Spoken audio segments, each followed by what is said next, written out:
So I may have figured out an issue I was having. Pardon the noise, kids are out of school today.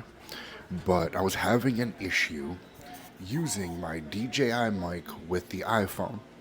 Personally, I do not like the receiver, not the receiver, yes, the receiver, from the DJI mic into the lightning port just hanging there. I always wanted to use a cord, a 3.5, of course, adapter down to the lightning port on the iPhone, so I can take the receiver and mount it to a cold shoe. Especially if I'm going to be in the gym, I'm going to do more moving. I don't like the thought of the receiver just dangling from the lightning adapter out of the bottom of an iPhone. So I've tried many things and I could not get it to work.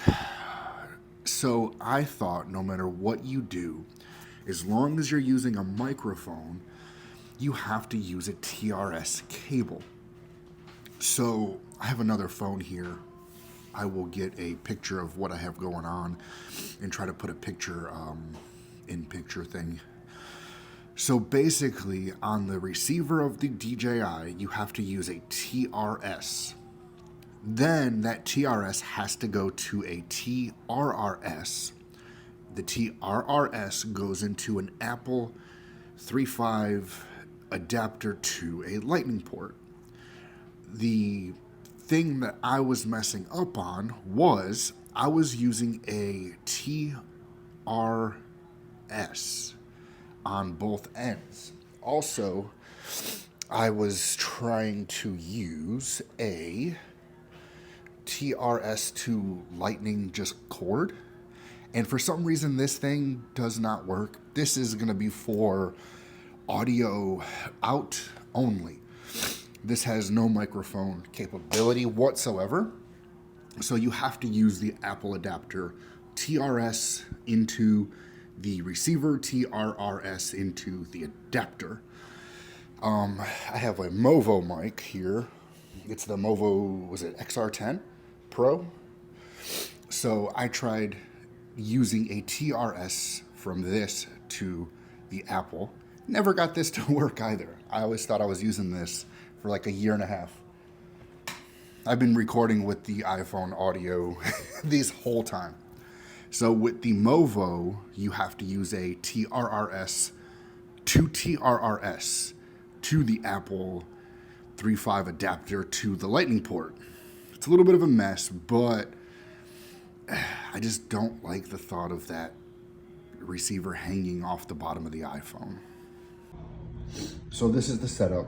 This cord is actually from the Movo mic, which is labeled, camera, to, let's see, smartphone, which normally when you're using the mic, yes, with the Movo mic is a TRRS here that'll zoom in, which has got the 3 rings, and your standard camera is going to take a TRS. So even though it says camera, this is going to go to the microphone, and then the 3 has to go to the smartphone. So that's how that has to be set up for this to work without having this here, a little adapter dangling in. So if you're going to use the DJI mic with the phone, normally this adapter is what would just plug into the phone. And yes, that's a little bit more streamlined, but it's such a small connection that if you're moving around a lot, I mean, it does wiggle quite a bit within the phone and whatnot. Just not my preferred method, especially if you're going to be in the gym, moving from place to place, or if you're going to be outside, you're always picking up the tripod and moving the tripod around. I don't care for it.